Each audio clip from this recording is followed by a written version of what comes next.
ప్రస్తుతం తెలంగాణలో చూస్తున్నారు కదా అంకుల్, రేవంత్ రెడ్డి పరిపాలన విధానం మీకు ఎట్లా అనిపిస్తుంది? మంచిగా అంటే ఏ అంశం పైన బాగుంది అంటారు? అంటే కొన్ని ప్రాబ్లమ్స్ ఉంటే సాల్వ్ చేస్తాం. అంటే రేవంత్ రెడ్డికి కేసీఆర్ కి తేడా ఏం చెప్తారు? తేడా అంటే ఈయన పర్వాలేదు అనుకుంటా, బెటర్ అని. ఎందుకు కేసీఆర్ పరిపాలన మీకు నచ్చలేదు? ఏమో నాకు ముందు నుంచి కేసీఆర్ నచ్చడా? ఓకే. రేవంత్ రెడ్డి పరిపాలనలో ఫ్రీ పథకాలు పెట్టిండ్రు కదా, బస్సు అనవసరం అని చెప్పి మహిళలే అంటున్నారు. దానిపైన మీ అభిప్రాయం ఏంటి? కొన్ని ఏంటంటే ఇప్పుడు ఏమంటారు, బడ్జెట్ లేదు కదండి మన దగ్గర. ఆ, బడ్జెట్తోనే ఆగిపోయినాయి, లేదంటే చేస్తుండే ఆయన.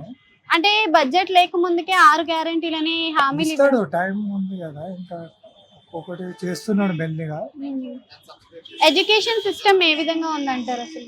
ఎడ్యుకేషన్ పర్వాలేదు. ఓకే.